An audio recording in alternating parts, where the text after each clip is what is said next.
salute on Rock 106.9. 330-450-7625 to text your studio. Are more celebrities, young celebrities, are they going to start staying virgins longer? There may be a new trend starting. We'll get to that a little later in the program. I normally wouldn't talk about this on a Friday, but it happened yesterday. It was noticeable. It proves I was right about something, and so I want to get into it. We saw the funeral for Jimmy Carter. I've said plenty of things about Jimmy Carter and his presidency, but I don't think it can be denied that he was an American that loved this country and did care about other people. He may have been our best ex-president. There can be a lot be said about the presidency, but he may have been our best ex-president. I mean, he was just such a great ambassador. So people came together yesterday for that. Now, he was a president, so of course there's going to be a lot of pomp and circumstance, and that's going to be heavily attended. So most of the former presidents still alive were there yesterday. And was sitting next to Donald Trump. Now, Barack Obama, pretty decent guy, he's going to have a conversation, right? But it was a long conversation, back and forth. And Trump has Obama side-splitting laughing, bending over at the waist, laughing, hysterical.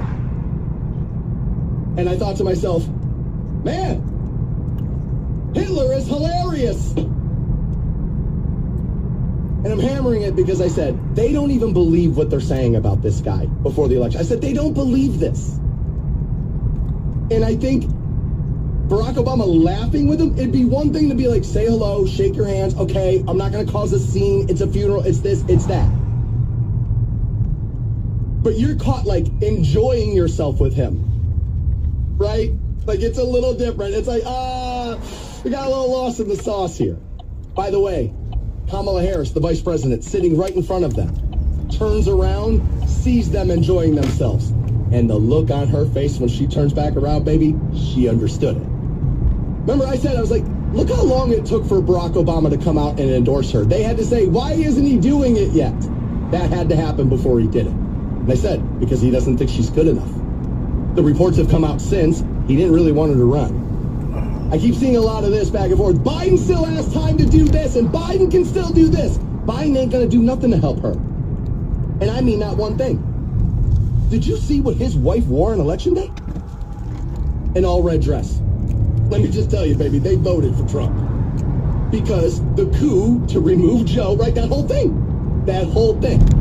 She was always unpopular. But I saw that yesterday. I was like, man, he has Barack Obama in the palm of his hand. And it's one of these things where I was like, notice they can get along. They don't take this as seriously as we do.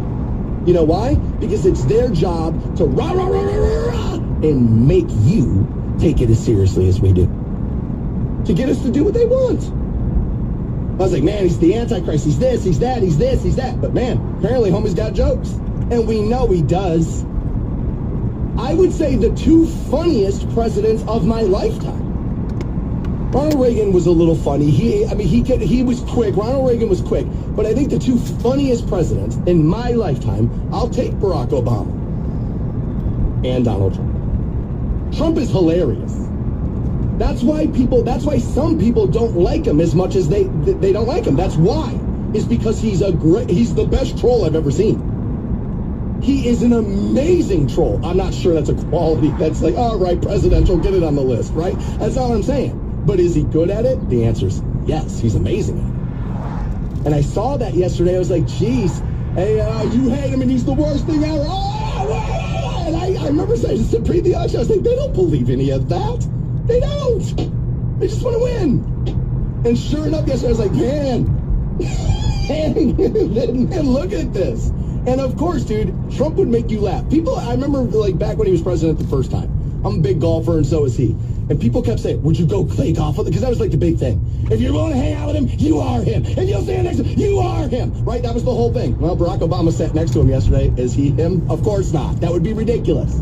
And I said forever. It's like, of course I'm going to play golf with him. Are you out of your mind?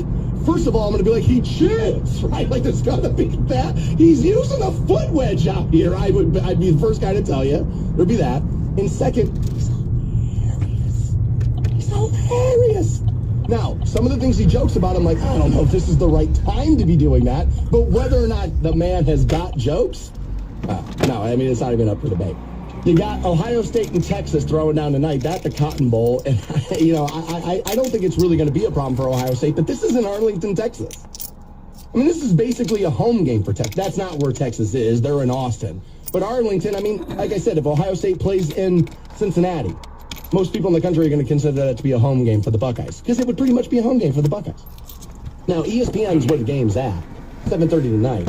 Their matchup predictor, last time I looked, is about split. 49.5 Ohio State, 50.5 for Texas. I don't know how anybody watches Texas struggle with Arizona State like that and thinks to themselves, oh yeah, Buckeyes aren't going to roll them. Now, the game's on ESPN. They kind of want you to believe it's going to be one way. That way you tune it in, right? They want you to believe it might be a little bit more competitive than it may end up being. Now, I could be dead wrong. I mean, the amount of sports stakes I've been wrong about over my 10-year run here, there's been more than a few. Been a couple. A few of them there. But I kind of like Ohio State here. I had Notre Dame picked over Penn State last night, although nobody really looks right in that one. I mean, it was back and forth, back and forth. Notre Dame wins 27-24 last night. And again, 7:30 tonight, you get Ohio State, Texas in Arlington, Texas, that for the Cotton Bowl. And I like Ryan Day and the Buckeyes in this one. Now, I was one of those guys who thought Ryan Day may have lost his job. And I think, depending on how these next two games go, if you lose tonight, I still think it's on the table that he loses his job. I think you could maybe lose the national championship game, depending on how you lose it, and maybe he keeps it. But if you lose tonight, I think he could still be fired. Now, Mike Vrabel is being, tied to the Patriots shop. We're hearing about that a lot. And so I was like, well, Vrabel's the guy they may tap and try to see if they can get for the Bucks, right? So if he's maybe thinking Patriots and Ryan Day, all of a sudden now you take care of Oregon, and it's a what have you done for me lately business coaching is. And, you take care of Oregon in, pretty easy fashion there. My brother said to me last night, he's like, he's solidified, Dan. He's like, I understood why people were thinking that, that the seat was getting hot. He's like, after that Oregon win, he's probably back, fine now. And it's like, well, again, if he wins tonight, I think you're probably right about that. If Texas finds a way to win and you don't play great, if Ohio State doesn't play well tonight, I think it's back on the table that Ryan Day might be in a little bit of trouble. I just don't see them struggling tonight. The Stansberry Show. If your brains were made of dynamite, you couldn't blow your nose. On Rock 106.9. Welcome back to the Stansberry Show here on Rock 106.9. Catch TJ Miller on the program next hour. Things have been getting a little contentious between the Cleveland Browns and the city.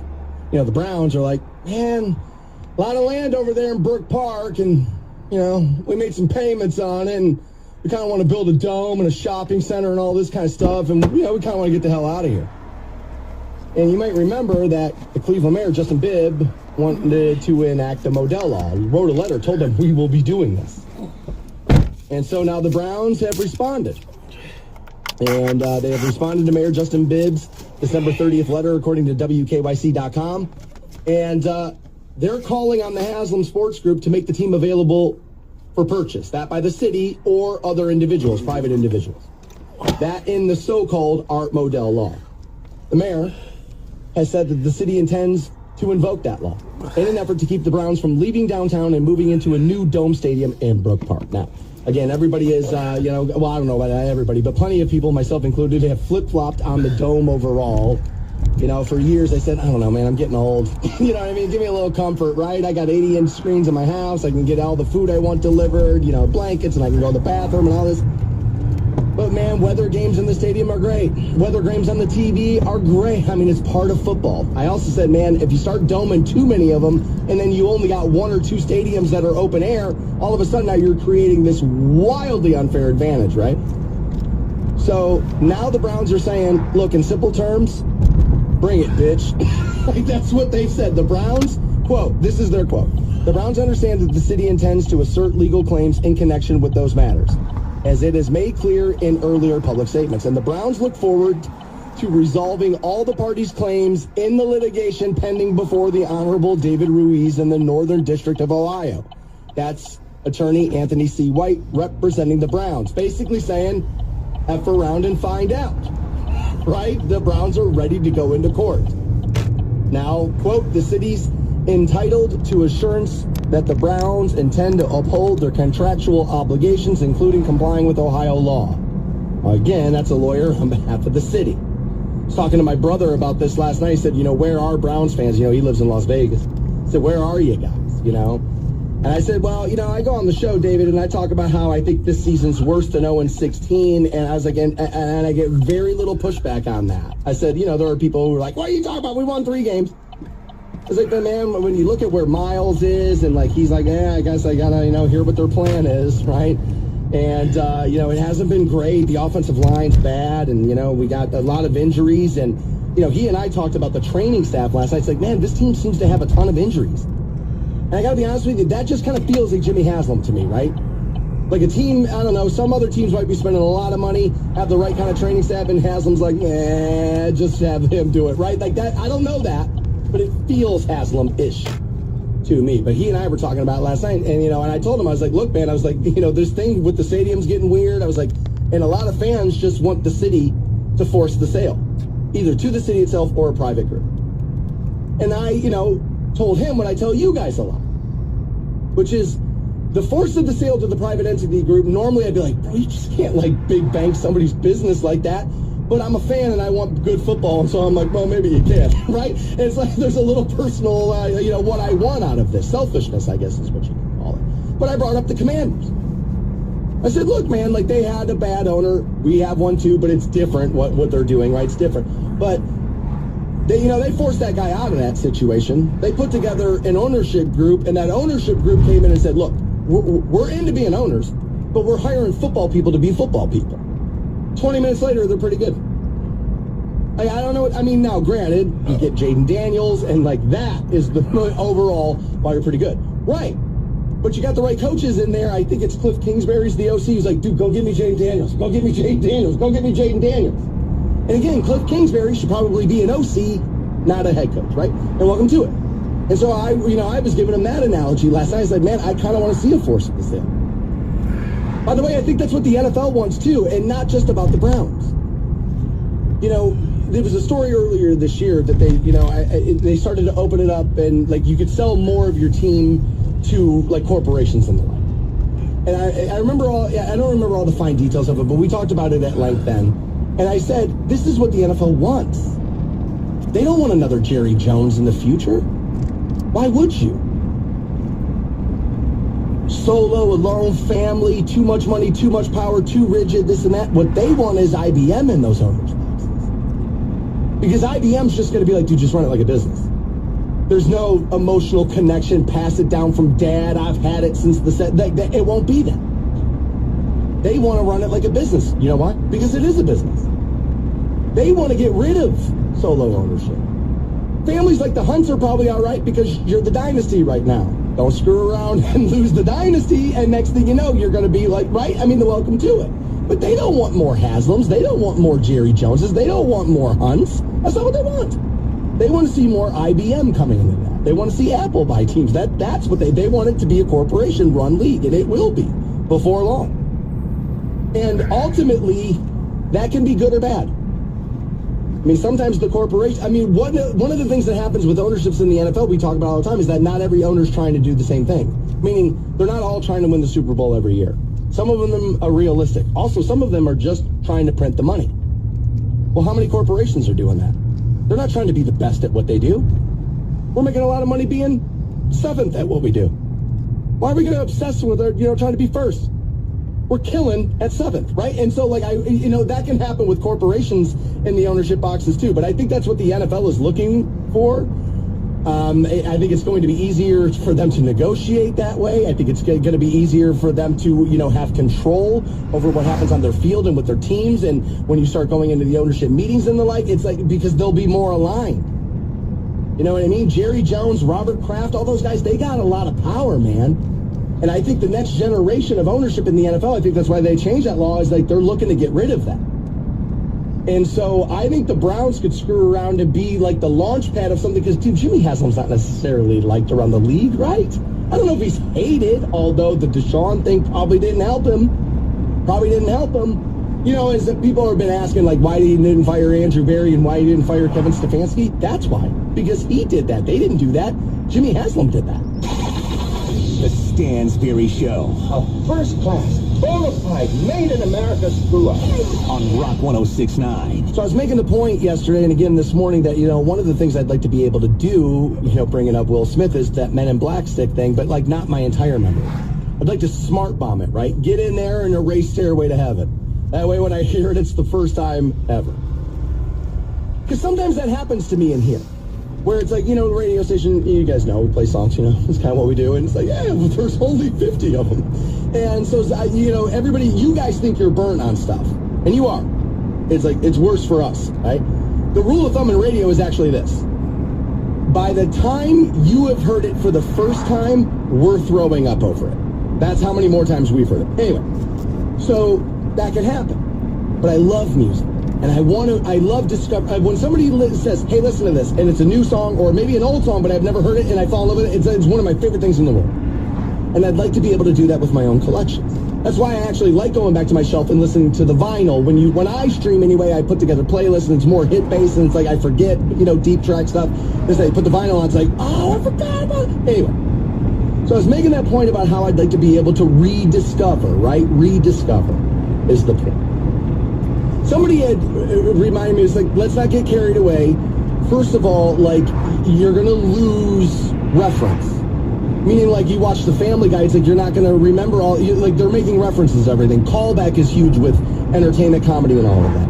Jason then found me on my Facebook this morning, the Stansberry Show, and he has a different point. He goes, look, man, he's like, I'm kind of in and out on this. He goes, but how much of your love of a song is because of the time and the place you have heard it? You like a song because it takes you back to that point in time. He's right. I have said it differently over the years. I have said that why I like albums and why I think they're worth the money is because they are time machines. I agree with Jason's assessment here. He said, you know, like me, I go back and I watch a movie, he's like Smokey and the Bandit, he mentions, you know, it takes me back to sitting around in college, bunch of buddies having fun, watching that movie. And I said, okay, well, I responded, I said, Jason, I said, I think you're making a great point.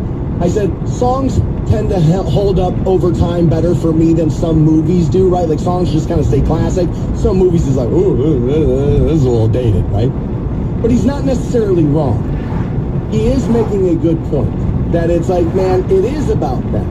Now, what I would say about music, and I am more a music fan than I am a movie fan, and maybe that's why I feel this way. But what I would say is that, yes, he's right. Like, there are songs that make me think about people that I will not think about any other way. And right, he's right about it. Jason's right about it. It happens. What I would say, Jason, is why that song does that is because we liked it when we heard it then. And it connected it to us then. You're right. When I hear Nothing But a G, that makes me think about me and a couple of buddies driving in my mom's car, borrowing my mom's car, driving down Post Road in Twinsburg.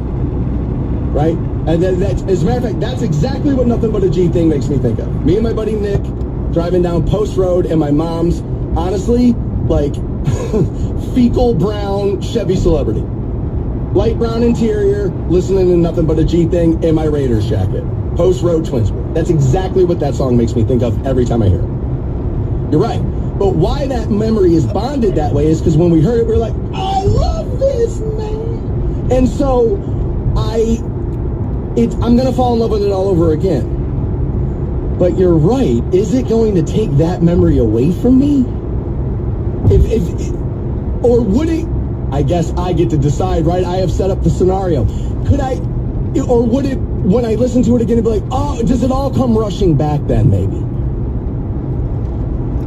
Now, what I just said, I would imagine, would only create more instances of what we would consider to be deja vu. Right? Little deja vu. That's interesting. Which brings us back to The Matrix, which started this whole conversation, right? Neo and Will Smith, and, you know, I remember in that first Matrix movie, he's like, ooh, deja vu, and they're all like, everybody else is like, wait, what? What? And it's like, there is no deja vu. That's a glitch in The Matrix, man. Which I thought was such a good idea in that movie, and I remember I saw it, I was like, man, this is really, really good. You know, and a lot of people do believe stuff like that. Like, we could be living in a simulation. I think it was Elon Musk not that long ago said, actually, the more he looks and the more he's dealing with the tech and more, he said the likelihood that we're not living in a simulation. You know, he's pretty convinced. You know, he's been saying a lot of stuff I don't know if I necessarily agree with these days. And I think I'd have to put that on the list. Now, it might just be denial. Like, if this is a simulation, I'm really unhappy. Like, somebody controlling me, I'm somebody else's sim. That's not the part that bothers me. It isn't. What would bother me is, this is what you're doing with me? Why did you make me overweight? To be a dick? Like, why? I don't understand. Why so much Pornhub? Why do you like watching me masturbate? Why so much Pornhub? By the way, simulation? Why? You want to bring me to, yeah, I'll bring it down. Want me to bum you out Friday morning? Why was I victimized by a neighbor, bro? Like, you needed to have that on The Sims? What kind of weird... if that's what's happening, can I get the guy who created that version of the simulation? Can I get him canceled for that? That's what he wants to be doing? See what I'm saying? That's why I don't know. I can't buy the simulation thing. It's fun in the movies, but I just don't think that's what's happening in real life. That's what I mean. I think we have real life. The Stansberry Show. I like his energy. He doesn't have any. On Rock 1069. Text in that at 330-450-7625. Ohio State playing Texas tonight, and Texas pretty much gets a home game. I mean, the Cotton Bowl being played in Arlington, Texas. I believe that's why ESPN, I'm at ESPN.com right now, and their matchup predictor has it pretty much split down the middle, 49.5, Ohio State, 50.5 there for Texas. Now ESPN also wants, you know, they want to make sure you show up at 7:30 tonight and watch this game. Maybe I have too much recency bias on me, and I would admit that there probably is some. But watching Texas kind of struggle with Arizona State in that game, I was like, I don't think Arizona State's in the same class as Ohio State. Right? So, like, now, again, any given night, and right, welcome to some calls and this and that. All right, fair enough. But I just think Ohio State is, don't look past anybody, because that's how you end up getting punched in the mouth. But they're playing tonight 7:30 in Texas. And now Ohio State does, I mean, those fans will travel. They're passionate. And plenty of them have moved out of the state of Ohio. And I would imagine a lot of them have moved to Texas, right? So, you know, there'll be more than a few Buckeye fans in attendance. But I mean, like I said, you think of Ohio State's playing in Cincinnati, here, Cleveland, that's going to be a home game for them essentially, right? Absolutely. And that's kind of what's happening. I mean, Texas, the school itself, if memory serves, is in Austin. I think a lot of pressure is still on Ohio State. You know, there was the whole Ryan Day's going to be like, oh, he can't beat Michigan. These seem questionable. And then next thing you know, shows up and absolutely puts it on Oregon. And that, to me, felt like Chip Kelly, our offensive coordinator, kind of sticking it to his old team. Chip Kelly used to be the head coach of the Ducks. And it kind of felt like that a little bit. Win one for Chip, right? And let's make sure we don't lose this for Ryan. And we've been hearing about that coming out of Columbus, right? That it's been pulling that locker room together. That the hunting of Ryan Day, they're not good enough. These guys aren't going to be able to beat Michigan. That it's actually now, it's done this thing where they're kind of pulling together and saying, okay, if all of these things, this is what they're all talking about, let's make sure we get our title. And sometimes that happens in sports. Bulletin board material, I guess you could kind of put it in that, folder. And, you know, win one for Ryan. I think if he wins the national championship, you're not moving on. Vrabel being kind of tied to the Patriots job a little bit probably has Ohio State balking a little bit, too, about not moving on from Ryan Day. And maybe it was never really going to be all that serious as social media, and maybe I got, you know, over my skis. I'm thinking it would. Now, I think after whooping this tonight, I think it could all be back on the table. It's not always whether you win or lose. I know we talk about sports having a short menu, Rob Parker, wins and losses, but sometimes it is how you lose or how you have won that will bring context to the conversation. You know what I mean? Like, if they roll Texas tonight and roll Notre Dame to win the national title, you doubt very highly Ryan Day's losing his job. You lose by 21 tonight, you don't think it's back on the table? I think it is. What have you done for me lately in performance jobs is like kind of rule number one. That's what you're getting there. I just think the players can smell the championship. Now, one of two things, like we said, that can lead to occasionally looking past a team like Texas. They struggle with Arizona State. We're going to roll, right? You can look past somebody. Or it's, we can smell the title, foot on the pedal, no mercy, and kick some ass. And I hope that's what we get. You know, primetime games aren't always the best schedule for me, right? I go to bed pretty early. I wake up pretty early. And this is Friday night. I love this. I mean, I can't ask for anything better than this. You know, the Cotton Bowl is going to be a great, scene. Texas, Ohio State, that's great.